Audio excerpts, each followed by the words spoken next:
I stole Gabriel's mustache Tarvis and put beer in my son's glass. I mustache you for a beer. I mustache for a beer. We're live. It's episode 24. We've been doing it for not 24 weeks because we missed a week. But anyways, tonight Dusty wanted to talk about feet, and I was not agreeable to talking about feet. That was Deb. You said feet. Don't even try putting it on Deb. So we thought we'd talk about weird things that sell. And you can honestly, you can go to eBay and just type in oddities, or strange, or any one of those things, and it will have a ton of crap that comes up, and then it will have even more suggestions of ways to put in. Just go to the category of everything else, and there's a subcategory of totally bizarre stuff. Yeah. Like I went to eBay and I put in oddity, and it brought up some weird crap. Or no, I put strange, and it brought up stuff. And then below strange, there was like oddities, macabre, just some really interesting suggestions. But yeah, I found out that there is no shortage of heavy rubber fetish latex gas mask, rebreather hood, inflatable gag. $499 shipped from the Czech Republic, and it did sell. Shut up. I'm not kidding. I think it was probably because of the model they had. There are an awful lot of preserved baby octopi in specimen jars. And they are billed as nautical decor, Cthulhu.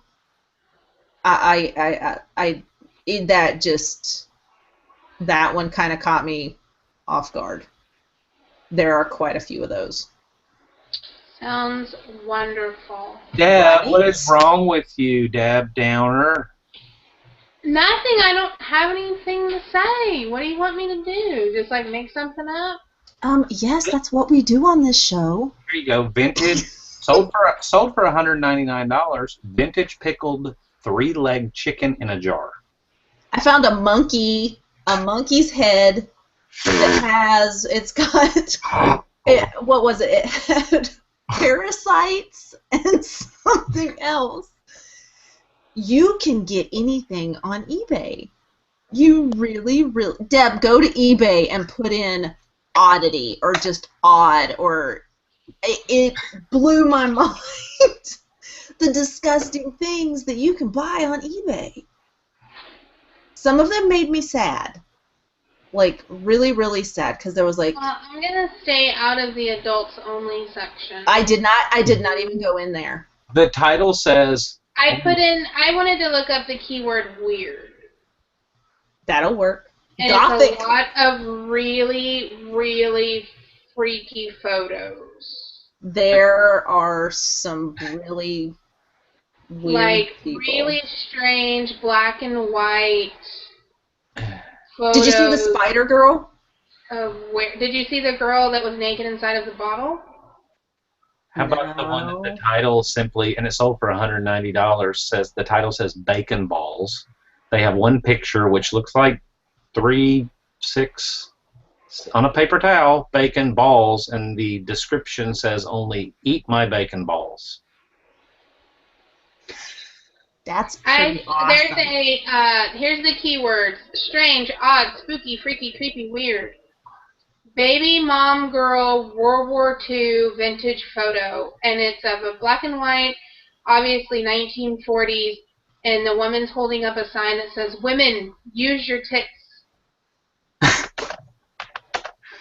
Okay. I don't know if it was against the war, or if it was a breastfeeding campaign. Or They were trying to save or milk. if it was for There was rations. no milk. They were supplying the needy during the Great Depression. Here's this one creeps me out. This one is Here's the title. Real vertebrae necklace, bone jewelry, oddities, weird, macabre, boho. How boho fits in with that, I'm not sure. But here's the description. Painted metallic turquoise and silver vertebrae necklace. Bones were found. Chain is 30 inches long. So outside somewhere, they found a creature that was gone, and they decided, oh, jewelry! Jewelry! That's awesome. Oh Dusty. my God, dude! You just do not. You guys. Hold on. I got another one for you. Ooh, here's a man drinking I'm gonna start beer posting. out of a beer bra in the 60s. I'm just gonna start posting auction numbers over in the side chat. So you Click them at your own. Well, you can't post risk. links. So No, I'm saying click, like, look at them at your own risk. feel free to cut and paste it and go put it in eBay. Because some of them, you guys, the things that people buy, No. I'm It going to just- stop looking at this because I'm going to have weird dreams. Okay, so let's go to like the subject of weird stuff we've sold, not wacko people. Yeah. You know what's the weird things that sell but aren't like, you know, skeletons? Junk drawers. yeah. If you ever do a search for junk drawer, there are some really, like, it's just a hodgepodge of I have got junk. Yeah. a whole entire box right here. Is the crap that I've collected over about the last 5 years. It's all like I think jewelry. some drawer And jewelry there's does the actually- it probably weighs about 40 pounds, and it is all just junk jewelry and little trinkets, and Yeah. like this one's completely full of beads. This is all watches and watch bands, and I mean there's like little round coins. And do junk drawer locks still sell? Yeah. Yes. There's space patches and crap in here. I need to. Yeah, I'm like looking at them, and jewelry ones are especially good. Yeah, junk jewelry lots, because a lot of artists, they specifically go and look for the junk jewelry lots because they like to use them to make do new things, to upcycle.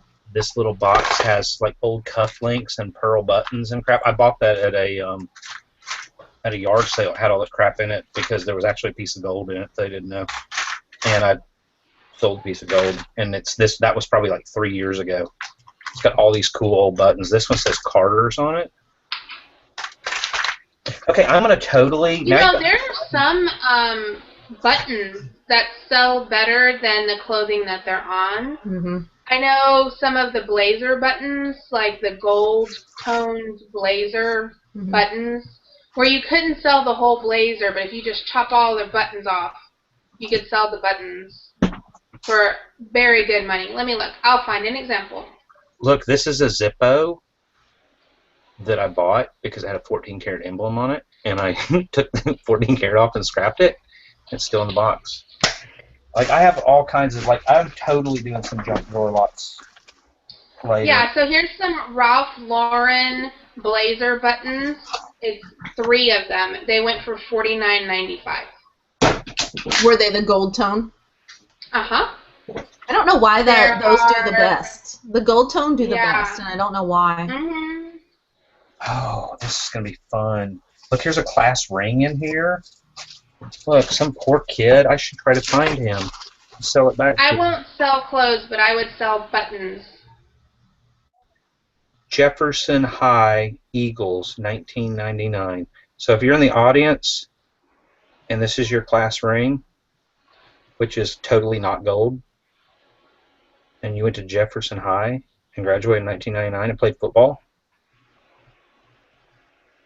I'll sell it to you for $20. $20. $20. Now, I had a buddy that worked at one of these We Buy Gold places here in town, and he used to come by with bags of this crap because he knew I collected old watches. He would literally buy anything that came into this little store. It was this little tiny store with bars on the door, and you walk in, and people, and like literally, it was totally in the ghetto, and they just walk in and sell gold all day long. But he would buy stuff. Even he would give him minimal, basically nothing for it. If he knew the watch didn't have any gold in it or whatever, and then he'd bring me like gallon Ziploc bags of that stuff and be like $20. Or it'd be the watch parts. They would scrap the case on a really expensive watch. And like I had one that I sold the other day that I had from when I bought it from him like 4 years ago. He had scrapped the case because the case was gold. They scrapped it there at the place, and it was a Longines Movement. That's how you say it, which are expensive watches. And I got $30 for the Movement. It didn't have a stem. I don't know if it ran. I still got $30 for it. Nice. He would sell me all like the parts and crap. And good usable watches. That's how I got most of like the Bulivas and crap that I have. But he knew his stuff too, though. He knew like the Bulova Accutrons were worth money. He never really gave me anything. He would go, oh, and I got this one, but this watch will cost you, $30, because he knew what stuff was worth. He had owned a pawn shop with his dad for like 15 years, and then his dad passed away. They closed the pawn shop, and he went to work for somebody else. Just standing behind the counter buying gold all day long. I was like, dude, I don't know how you do it. I sold something interesting today. Well, not interesting, but it was just a test. I had bought them. I guess they were clearancing them out because or maybe they got too many. But I had bought some lemon lime Kool-Aid for 10 cents a packet, and I sold them today for $19.95 plus shipping. They went to Canada for 40 of them. So $4 investment. And can they not get it?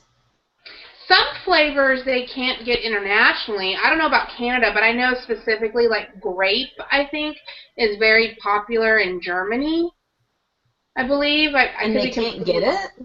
No. Deb, was it weird. Was it you in a hangout several months ago that like there was a Crystal Light variety that was like margarita or something that sounded like alcohol? They didn't make anymore that was going for stupid money? Yeah, I think so. Did I just give away a bolo? Oops. I don't have a bolo for it. Somebody else, I think it was Square Deal guy from Pickers Church one day was scanning a store and he was sending out like a group text message to all of us on Facebook, and it was he had found some Kool-Aid that was like sugar-free. A lot of the sugar-free stuff, some of those varieties. I mean, it was like a regular grocery store. It wasn't a discontinued item, and it was going for like 10 times the price of what he could get it for in the store. I was like, dude, buy it all. I don't know. I just put one in the an auction number in the chat in the audience for them to. It's a tattoo. It's a preserved tattooed pig skin that's framed. Why would you tattoo a pig? It's the closest thing to human skin. That's how a lot of them practice and get accredited. They created a new thing now. They have a new tattoo thing. I just heard about it like last week that they created some synthetic something that's very much like human skin for the artist to practice on. That's awesome, because pig skin is the closest thing to human skin, and their muscle composition is pretty much the same. I thought they used oranges. That was what I always heard. Some tattoo artists do tattoo on oranges, but I mean, where are you going to get a pig skin? You know, you have to pay to get a dead pig. But that's just, I know that some of them, that's how they did their stuff. Sorry, I started reading the chat. I have sold 2 prosthetic legs over the years. I think 2. At least 2. One that I picked up in Florida when I went down to visit Chad, and one that I found. Y'all probably heard that story, but for those that haven't, I was in the back of a little junk store. We called it the crappy store because half the light bulbs were out. They didn't replace the fluorescent. I mean, it was so dark, and you would have to crawl under tables. Tristan wouldn't go in. It like freaked her out. But I would crawl underneath tables and stuff. And I found a prosthetic leg one day, and I took it up to the front, and I was like, how much is this? Because they didn't price anything. So you had to dress down when you went there because their price is going to be based on like what you look like you could afford. She's like, does that belong to someone here? And I was like, really? Like you just took it from some guy in the back? Said, have you seen somebody? I was like, really? And I said, no, I don't believe Did you see anybody hopping around? Unless they stuck it under the table and forgot where they put it. And she's like, I don't know, $1. And I sold it for like $150. It's awesome. Because, those are expensive. And somebody doesn't have Medicaid or doesn't have insurance or doesn't have anything, I mean, because our wonderful medical system will charge you $10,000 for one. I'll sell you one on eBay for $150. This too can be yours. So you've never sold anything weird, Danica, because you didn't do eBay. No, well, that's what I was trying to think of, like things that I've sold. I mean, I like to find, like, if I see a Flowbee anywhere, I grab Flowbees. That's about, I mean, those are weird as hell to me. But I don't really, I don't know, because everything I do is on. Oh, you know what I used to sell? I used to sew pads for women. Pads? Pads, like pads. So like then, mama pads. huh? Mama pads. Like sew them out of, like what? Out of hemp and organic cotton. Oh my God, that doesn't sound comfortable. And yeah, no, those sold. You would not believe what those sell for, because a lot of women can't use the commercial stuff. Oh my God, why don't you just make them out of burlap gunny sacks or something? No, hemp is really soft. It doesn't sound soft. Dude. Like, It's super soft. I had some that were Sherpa topped. I had some that were fleece, like micro fleece, flannel, you name it. I sold the hell out of those things. Yep. I used to sew, I used to make cloth diapers for babies and sold those. Hell yeah. I know people that do make them. oh, They knit there's something that a weird thing to sell. People they knit with wool. They knit tampons, and they have organic wool stuffing in them. Yeah. I No, picked they up. don't. Yes, I they picked up. do. I'm about to confess. I picked up about a year ago. Wait, you picked up some organic tampons? I'm sure you've got some in your store to see. at one of my junk stores. He had several copy paper boxes that he had gotten from an estate that he had bought out. He had several copy paper boxes full of old gentlemen's magazines, but they were going back to like the 50s. I mean, like they're called Gent and Sir, and you know they had like these proper names back then. They're more pin-up. I mean, they had stuff nudies in them, but in the 50s, 60s, well, 60s got a little racier. Thanks, Larry Flint. But they were up to about the 70s, because the 80s, 90s stuff doesn't really sell. You just take those Playboys or whatever and throw them out. And there wasn't a whole lot.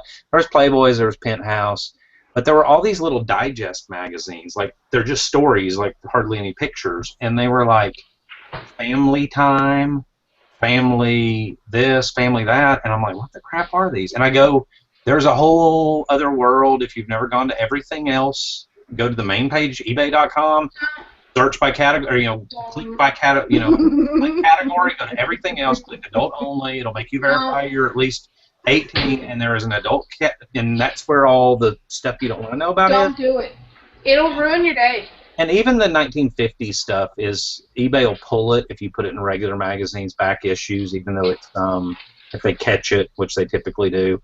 And so I unfortunately had to list a lot of stuff in that area. But these family magazines, I was like, what the hell are they? And I look at Completeds, and I'm like, oh my God, they're selling for like, you put 5 of them together, and they're like $30 for 5 magazines. And I have like, and they're size of like Reader's Digest. And I was like, and I have like 60 of them. I was like, holy crap. And I only paid like $30, $40 for all these copy paper boxes full. They're magazines with stories about people that like to keep it in the family. Oh yeah. Shut the front door. And I was like, oh my God. But I'm sitting there looking at it, and I'm like, I've got $400 worth if I lock these up. And I had one buyer that I will not say his name, but it's a very normal sounding eBay seller name or whatever, that apparently over on the East Coast, and that's all he does is buy magazines. And he was my best he was going in and doing make offer. Like, he ended up buying like 3 moving boxes full of magazines, and I shipped them all FedEx to him. I mean, like $1,000 worth of magazines. He's like, let me know if you get anything else. And I'm like, okay, cool. What do you do? He's like, I sell them by the issue. He said, I'll go back and relist them, and I have a website and all that. And I was like, okay, wow, cool. Yeah, I know. I'm just glad they're out of my house. Ew. Yeah, but I made. And you thought my pads were nasty. I cleared about $2,000 or $3,000 off the $40, $50 worth of magazines. So it was kind of like, I mean, I would have sold the hell out of them, but that's There's just worse so stuff on the gross. internet. I mean, they didn't have pictures in them or whatever. But yeah, it was That's like, true. there's a lot of weird fetishy type No. stuff out there. If you're willing to go into the whole fetish realm, and there are a lot of fetishes that you wouldn't even think are a fetish, but if you are Yeah, it's willing like, to go could you- in that Can realm, you take a picture of this teddy bear holding a marshmallow in its ear, and Pretty then much. you give it a kiss? yes. You know, you're like. And if you're not afraid of it, there's a lot of money in odd stuff. And you know, none of my buyers were freaky. They didn't ask me to, like, you know, rub my feet on them or send my dirty underwear. I mean, it wasn't even like, they're just normal people with weird, you know, whatever. It was just cut and dry transactions. They paid for the crap. I shipped it discreetly. You know, I didn't ship them in freaking clear bags or anything. And I got the crap out of the house That'd be and awesome. made a ton of money and just got on. You know? Just so your mailman knows what you're doing. Does anybody in the audience, do you guys have any weird, I know you've been saying some front things. I've got a whole bunch to catch up in the audience. Sue says, I love how Danica says shut the front door instead of an expletive. It's always been shut the front door. Sugar honey iced tea.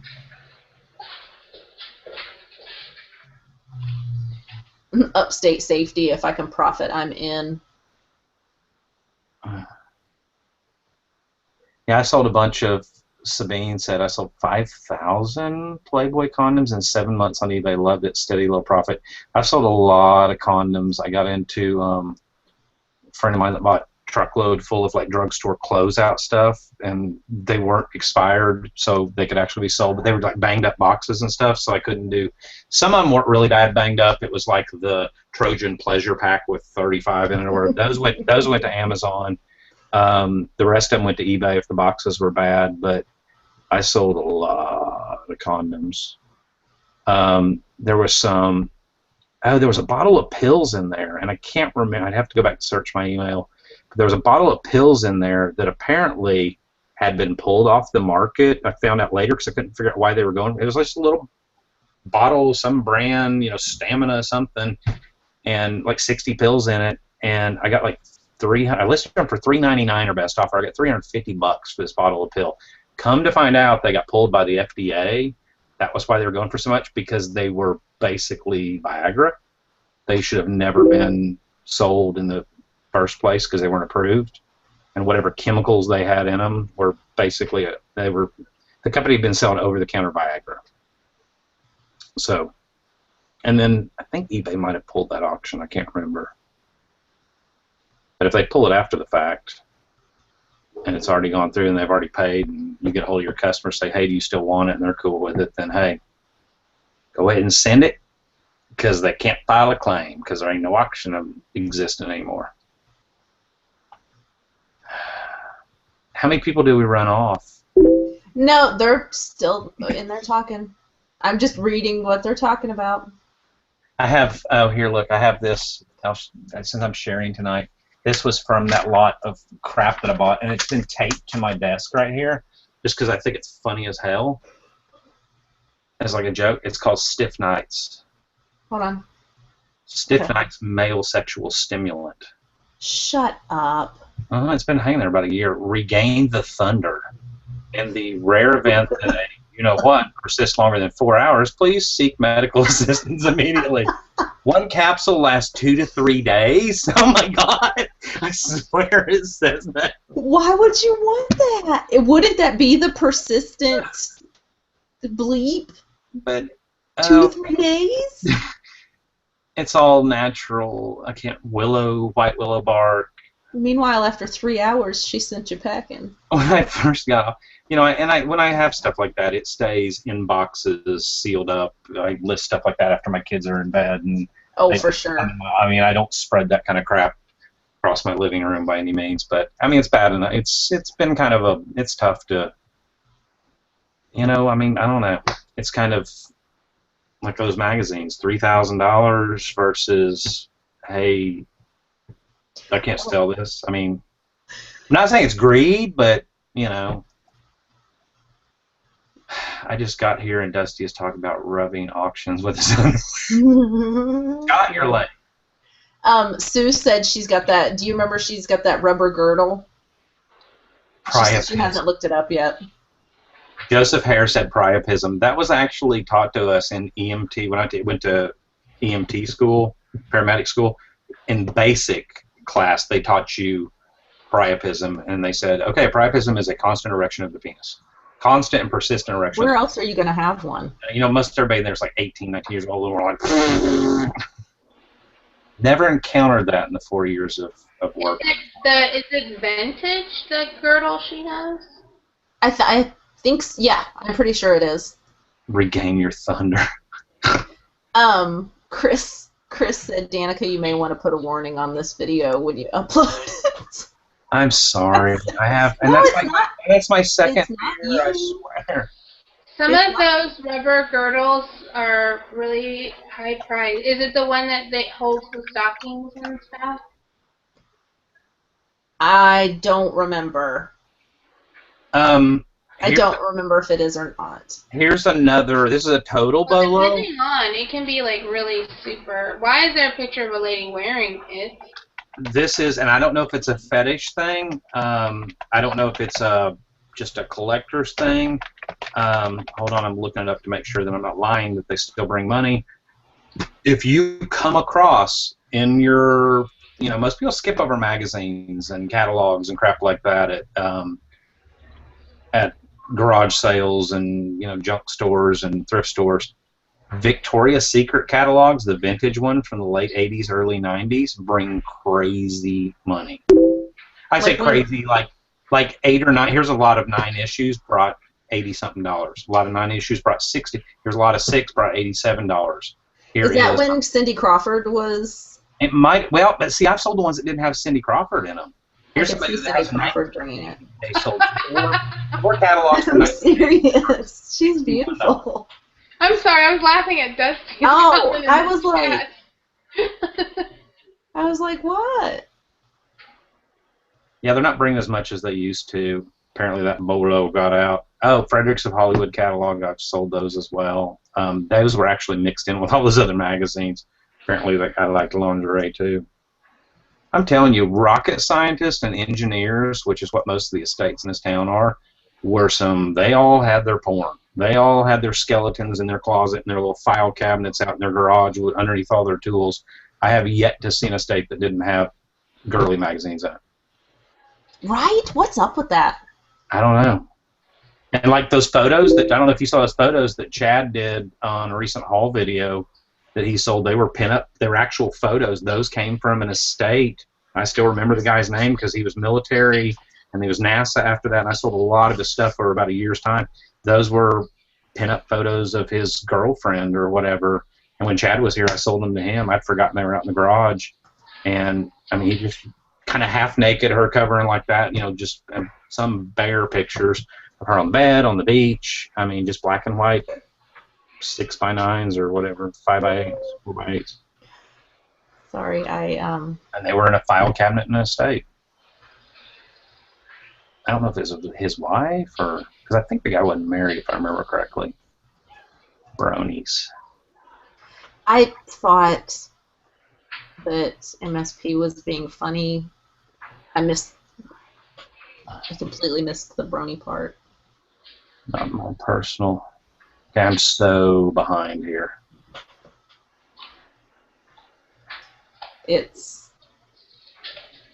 Yeah. What else have I sold weird? Beth Kane said crinkly diapers. Does that mean the ones that, like, make the crinkly sound? Like adult-size crinkly diapers? Is that what that means? You must have a buddy that will hide your porn if you die or go to jail. Clear your Facebook and your browser history. I was actually thinking about that the other day. I was like, I need to sit down and write down, like, every account that I have and, like, what my usernames and passwords are, because I'm like, there's an awful lot of money floating around that would be, like, not know. You know what I mean? Like, Nobody even knew I had the account unless they scrolled through my email for 2 years or whatever. Mm-hmm. I need to sit and write all this stuff down.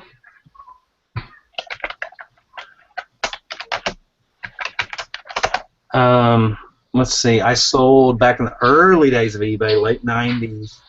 I had an old pair of, you may have heard this story before, so I'll make it short. I had an old pair of Timberland boots. I had completely worn through the sides of them were split out. And I was too cheap to buy a new pair. They were my favorite Timberland boots. And, you know, late 90s, you wore socks and boots and shorts because that was cool or whatever. I don't know if it still is. Probably not, but I thought it was cool then. And too cheap to buy another pair. And I finally told Tristan, I said, if I can sell these on eBay, then I will buy myself a brand new pair of boots. And I put them on there and put jock worn, dirty, smelly, whatever. Took a picture of my leg with the boots on and all that. I got $40 for a pair of freaking worn out Timberlands that were they should have been thrown away. And no tread left on the sole, completely split out on the sides. Somebody somewhere bought them. Well, but... Well, no, if they were asleep, I mean, you couldn't even resole that, could you? I It was all split out? Oh. I was going to say maybe they were just going to resole them, but... Do you, if you have a pair of old boots, like that the uppers are still in great shape, right? Would you, but like they had a blowout on the bottom, would you resole them and sell them? My favorite pair of winter boots are some Justin Roper boots. You know, the Ropers are the ones, not cowboy boots with heels, but the flat ones. And they have basically no tread left on them, but they're so soft. And I waterproofed them when I bought them new with like 50 coats of Scotch Guard stuff. Yeah. And I can stand a puddle with them and stay completely dry. And they're so worn in. They're so comfortable. I called the boot place, shoe place here in town. They wanted $50 to resole them. And I'm just kind of like, shut up. I mean, a new pair, that model is probably $125. And I'm kind of, but then I'd have to go through all that break-in all over again. And so I'm almost considering just getting them resold. That would probably, I didn't know it was that much to have them resold. I guess because they're boots. And I called 2 different shoe places in town. One was like $45 and one was like $55. So basically about $50. I mean, that would I didn't probably, realize it cost. I mean, now shoes, they might be, might be a whole different story if you go in there with a pair of loafers or whatever. I don't know, but I've never had a pair of shoes resold. That would probably be the one and only time in my life that I would actually do it because I love those boots and I've had them for 6 years. I don't know. I was just, when you said that about the boot, I was just I mean, it made me think. You know what I mean? Mm-hmm. No, don't. Talking about, all right, odd things that sell. The latest thing that I got into, which y'all have already heard this story, but for those in the audience that haven't, I bought a bunch of stuff from a retired Chrysler employee here in town. Apparently 10 years ago we had a Chrysler plant that did aeronautics. It wasn't Chrysler like the car, it was Chrysler like they did aerospace. They made crap for Marshall Space Flight Center here for the space shuttles, for the rockets, for the space program. Not really sure what they made, but this came out of a storage unit from an engineer, and it's like robotics parts, like assembly line parts, soldering guns, soldering irons, boxes and boxes of brand new fuses and relays. I mean, things like this that's made by RoboHand. Like, I don't know what it does, but it's like $200 or best offer on eBay. Like little sensors, and I mean, this is what I've been doing for 5 days. These little sensors. This one's made by Festo, and this one's made by Kogani or something that I can't pronounce. I don't know what they do. I just get on there and look up the name and a model number, and you can tell by looking at the threads if they've ever been screwed in or not. I get a jeweler's loop out, so you can tell if they've been used or not, or ever been mounted on anything. I get on there and I look at completed, find that brand and that model number, copy, click sell similar, copy their title, list it, and put a comparable price. And I mean, I like stuff like that. It's like Tristan looked at me the other night. She goes, "You love stuff like that you're not familiar with, don't you?" And I really do. It's the oddball stuff like that. I mean, it'll take a long time to sell to find the right person for those type of parts, but You know, when they do, I paid $375 for everything. I probably got $1 a part and everything. I mean, the returns will be crazy if I can ever sell any of it, you know. And I've sold some of it so far. Yeah, but the weird stuff like that, I think it's fun to try. Like, I like to research stuff. You know, even like if I see something somewhere and I don't know what it is, I'll take a picture and I'll still do the research on it just because I want to know what it is. You know, even though I have no intentions. Well, I'm gonna sell that stove, the Army Coleman stove. I'll sell that, but You should do that. I just have no intentions of eBay. But You know, I think go weird ahead. is kind of like a concept. Oh, sorry. No, go ahead. I was just thinking, I was scrolling through my stuff and I was trying to see, like, oh, is there anything weird that I have in here? But another thing about it, I think almost everything I sell can seem weird to other people. You know what I mean? Like, because the concept, like when I explain it to people that are like outside of the reseller community, kind of look at me like, really? You know, like that stuff makes you money? You know, because it really is kind of trash. Like, it's junk, you know, in the eyes of a lot of people, especially with, like, today's society. If something's broken, then it's trash. You know, Mhm. it doesn't have a value anymore, you know, and that, you know, that's a fairly new concept, I think, because a lot of older adults, you know, still have that, you know, history of repairing things and fixing things, and you took care of your shoes and you mended your clothes and you know, replaced buttons and sewed, and you know, you did those types of things. That nowadays those things, oh, if you lose I've seen people, if they lose a button on a shirt, well then, oh, that's off to the donation because it's missing a button. You know, like they don't even take the 2 seconds it takes to sew a button back on. And they come with extra buttons. Yeah. They have I think- extra buttons inside.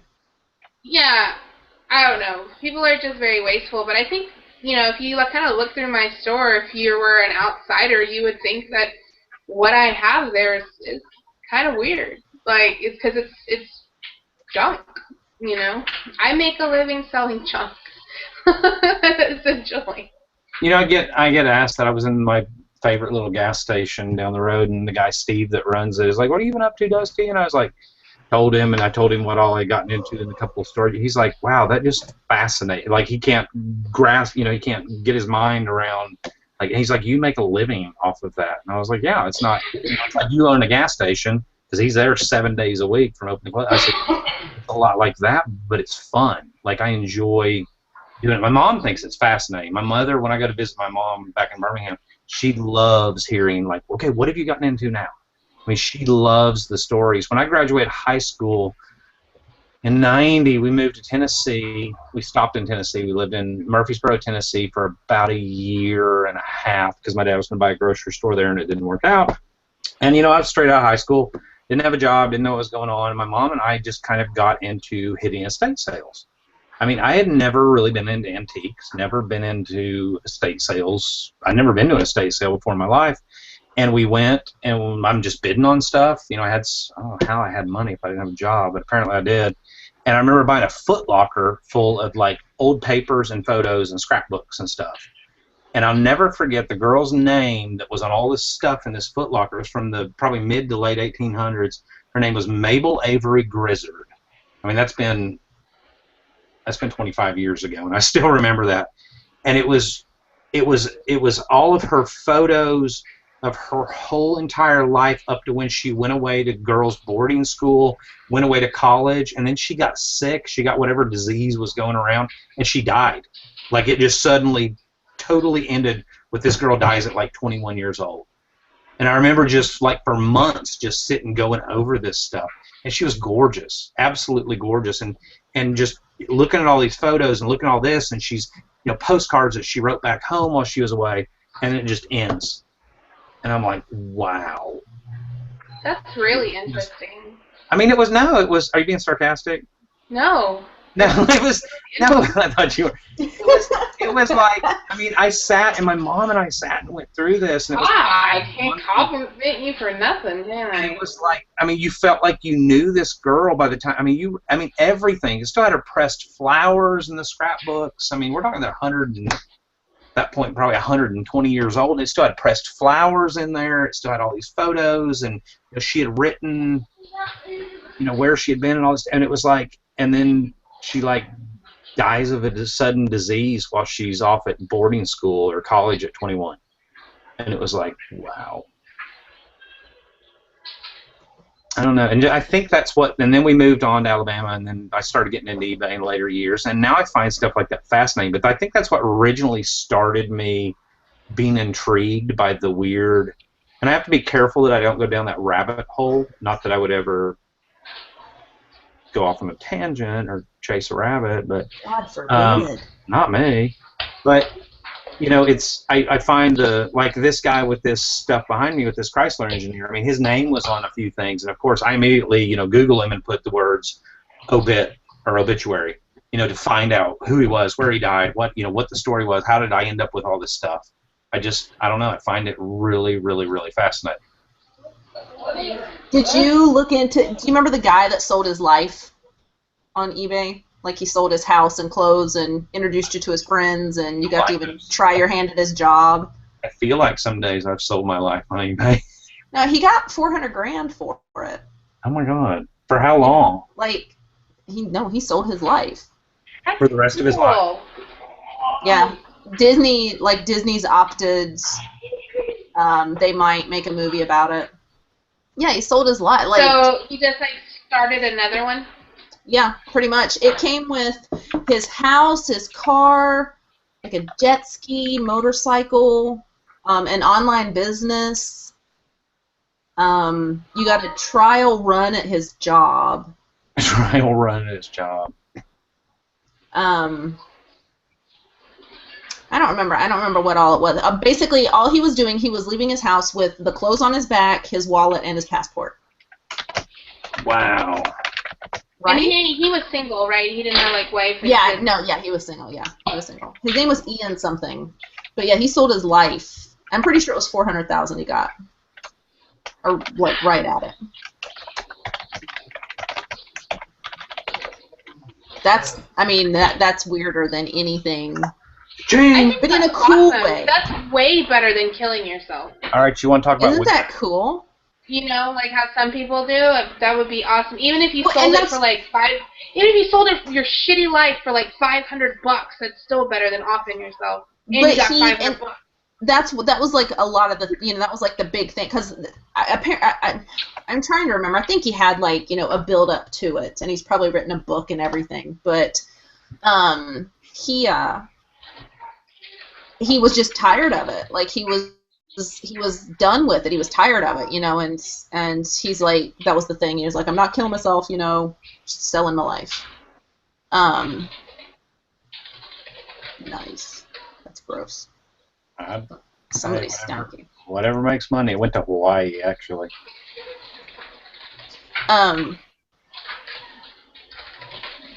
Okay, hang on. Why are we hanging on? Okay, Ian Usher was the guy. Hi there, my name is. He even had a website, A Life for Sale. I've had enough of my life. I don't want it anymore. You can have it if you like. No, I'm not contemplating suicide. I am going to sell my life. I have my reasons, and you can click his Y tab. However, I am still not sure whether this is inspired madness, complete foolishness, or just some sort of midlife crisis. Whatever it is, it's all going up for sale in one big auction. Everything I have and everything I am. On the day it is all sold and settled, I intend to walk out my front door with my wallet in one pocket and my passport in the other. Nothing else at all. Get on the train with no idea where I'm going or what the future holds for me.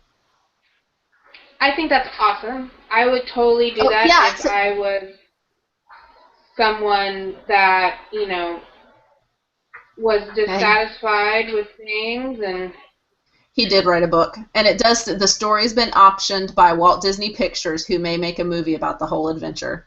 And he wrote a book called A Life Sold, and then he also wrote in 2008, and he also wrote a book called Paradise Delayed in 2013. So he didn't get his island thing? Paradise Delayed is about living on a remote Panamanian island in the Caribbean, where Usher wrote about the challenges faced in developing an off-grid lifestyle. Mm-hmm. Visiting Christmas Island. His wiki page is like really like not much to it.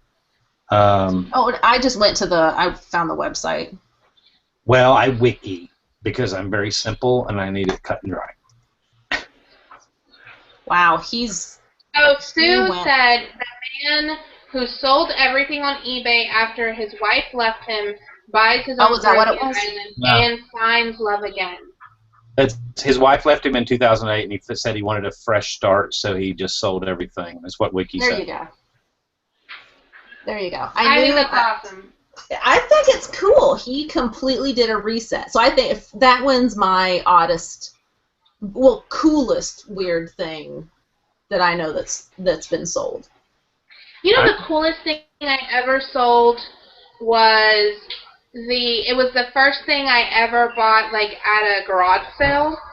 Me and my husband had stopped at a garage sale many, many years ago. This was probably 6 or 7 years ago. And it was an older lady, and she just had some stuff out on the table, and there was a Civil War game, which I kind of wish I still had, but I sold it off to Laura Lee for postage.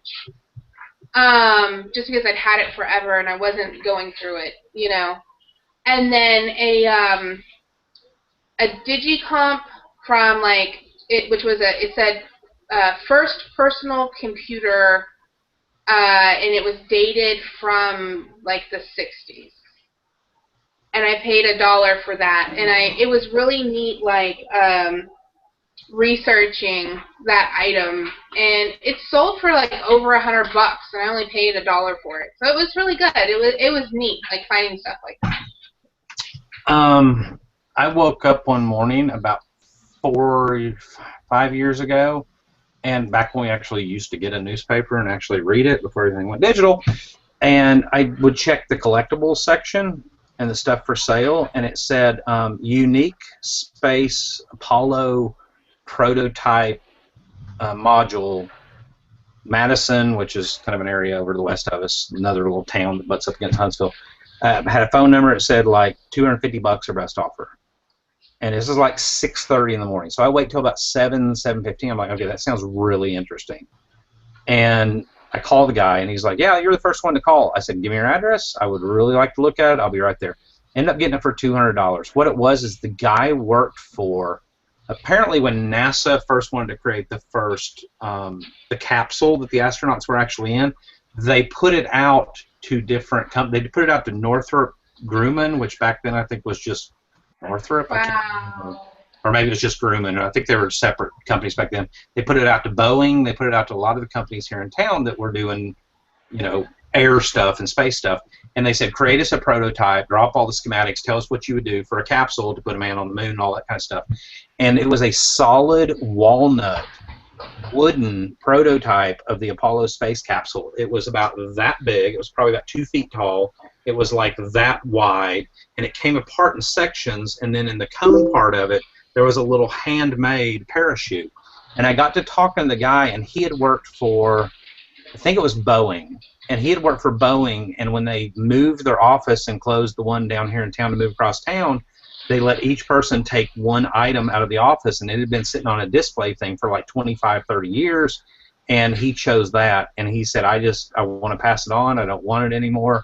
I mean, it was like an amazing piece of history, and he had like a paper written up with exactly all the history on it and all that. And I stuck it on eBay. I did it auction style, and it brought like $1,250. And it went to a collector in California who I've actually sold a lot of stuff on eBay to over the years, who his name is like Space Collector. That's all he does is buy spacecraft. And yeah, and now it's in some private collection in California. But it was really cool because it sat on our like dining room table for like a week and a half until the auction was over. And it was just kind of cool as a piece of history. This town's full of history. And that's one of the things. I mean, there's literally a history here. And I hated history in high school, which is what's weird. Oh, I loved it. It was my favorite. I hated my history teacher, is what it really amounted to. He was an asshole. So, Mr. McClure, if you're out there, that's for you, buddy. Apparently, those Digicomps have gone up in value. They're going more in like the $150 to $250 range. That's cool. Yeah, it was really neat. Just I look. mean, it had to be neat for me to think about it like 7 years later.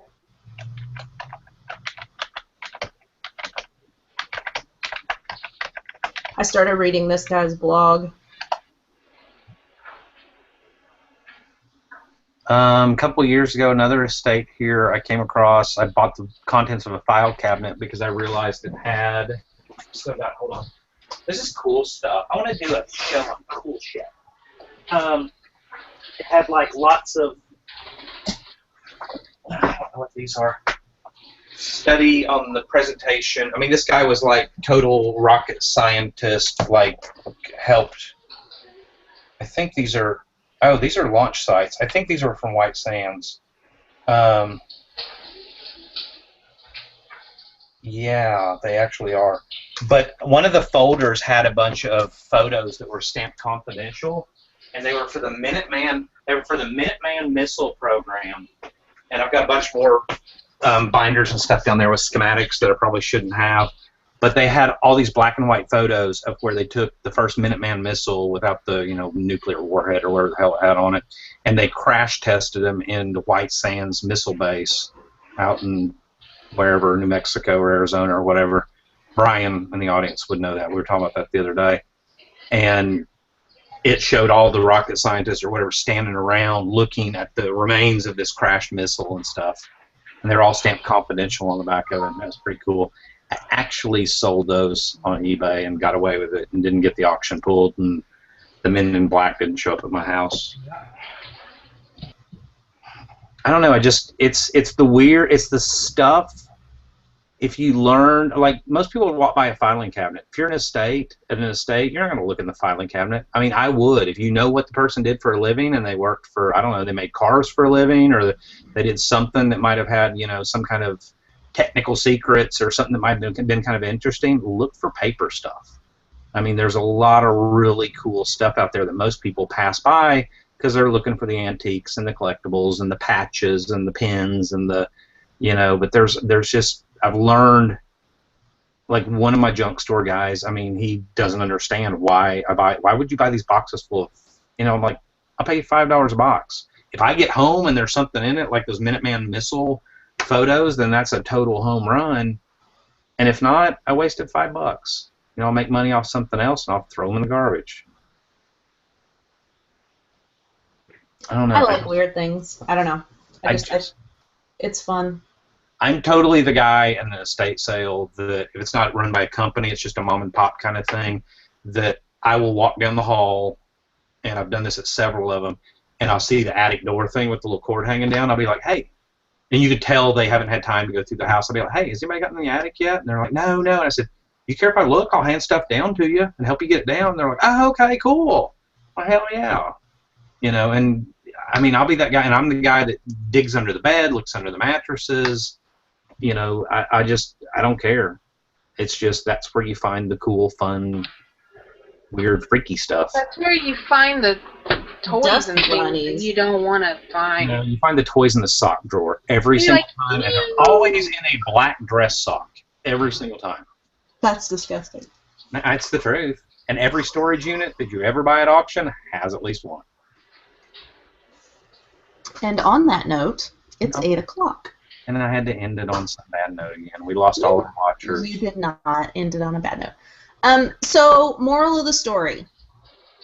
Buy weird stuff. Sell weird stuff. Because it obviously sells. People are making, from the looks of it, an awful lot of money on completely and totally weird. And apparently, the weirder it is, the farther out it is, the more that somebody is going to be willing to pay for it. You know, here's You know one what I mean? example. Sorry, like here's a book that I bought quite a while ago. I was cleaning up my office yesterday. I listed this today. It is a Scottish Rite Freemasonry book. It's from 1966. It's got an inscription in the front of when the guy joined. He's got his name. He lived in Denver, Colorado. So, of course, the first thing I do is Google that guy's name, and I ended up finding his obituary that told all of his accomplishments in life. I mean, he was actually a pretty important guy, and now I've got some provenance to go with that. You know, it's not just a book. For the other one of this book that there's already 16, 18 of them listed, now it belonged to somebody, and it's got some history with it. You know what I mean? Mm-hmm. It's just, I don't know. I like it. I like it a lot. So get out there and find something weird to sell, and then tell us about it. Oh, okay. Yep. Well, I was going to talk about my FedEx thing, and then I was like, oh, never mind. I want to hear about Talk it. about it. Okay, you guys remember my story, my customer that somebody stole that broken espresso machine? I shipped it off. She bought it. You know, it was broken. She was buying it for parts, and it's a really expensive machine, and I ended up selling it for like $50 plus shipping because it didn't quite work properly, and she got it, and it was delivered, but she never actually like physically received it. So it got stolen, basically, because she went all around her neighborhood. So she called FedEx. FedEx opened up a case, and they basically told her, like, well, we can't find anything, you know, you need to contact the seller. And then so I went ahead and put in a claim with FedEx saying item was not received. But the tracking showed it was delivered. It was left at the door. The item's not received. I did that on Friday, and they sent me an email saying that they had finished their investigation. So they did like 1 day investigation. They're like, we finished our... No, that's a lie. I put it in like Tuesday. So it took them a couple days, 3 days, to investigate, and they sent me an email saying, we finished our investigation. You'll receive a letter in 5 to 7 days. And so today I got a check in the mail for my $70 from FedEx, $75 from FedEx for the package that was delivered and stolen. So don't give up hope if you've got some bullshit that happened. Because my next set of steps after that, if FedEx was like, well, sorry, you know, we delivered it, whatever, I was going to tell the customer to actually open a claim of item not received, because since I had already called eBay and they already knew, well, it was delivered, you didn't do anything wrong, you know, the customer can't really do anything. I was going to have her actually purposely open a claim and then have eBay say, because, you know, sometimes they end up refunding the customer, like themselves, on their own, like when the seller's not wrong and the customers still didn't get their stuff, so they end up refunding it anyway. So I was going to have her open a claim just to see if eBay would foot the bill, but I don't have to do that because FedEx insurance covered it. Hey, Yay! That's awesome. Yeah, so that's my story of the day. that's awesome, And because yeah. I lost my last FedEx claim. I lost my last FedEx check. I don't even know where it went. Like, they sent me a check, and like I don't even know where it is. Like, it's just gone. So, You should put in a claim on that check. I should. I'd be like, hey, I didn't ever get a check. I mean, they could check. It wasn't cashed. Yeah, but you've only got a certain amount of time. I need to file a claim for USPS for them breaking my big mason jar. Well, I went to the back of the main post office here in town today to get postal totes, those corrugated There plastic. was one sitting on the counter when I went to the post office today, and I thought of you. And I was told that we don't give those out. And I looked at the lady and I said, well, our front porch is 30 feet, at least 30, 35 feet from the road, and your drivers aren't allowed to back up, so they can't pull in the driveway. And I usually have at least 3 trips worth, so I guess I'll just tell my carrier that you wanted him to do more work. And she just looked at me, and I was like, I said, I'm just trying, I'm here. I went out of my way to come down here to make his job easier. And she's like, well, you can have those 7 over there, but we really don't give them out. I'm like, oh my God, really? So I told my carrier when he came today, he's like, dude, I'll bring you freaking 50 of them tomorrow. He's like, was that so-and-so? Did she look like this? And I was like, yeah. He goes, oh, ignore her. She's an idiot. He's so cool. He plays heavy metal music in his postal truck. Like, cool, like Poison, old school heavy metal music, Metallica. That is hair band. It's an alright heavy metal, but yeah. I love Poison. I put together a killer playlist for John. It is all over the place. Is it on YouTube? No, it's on his iTunes. Well, it's on his new iPod, which... Anyways. Yeah, he got a new iPod. She's like, I need music. You should sell the old one. But anyway. Huh? Bye. I should sell the old one. Sell the old one on eBay. Oh, wait, you don't do eBay. We've got like 3 or 4 of them running around here somewhere. Okay, so we will see you guys Wednesday morning. Bye. Reseller Wake Up. Good night. Sorry. Whoa. For ending, everybody.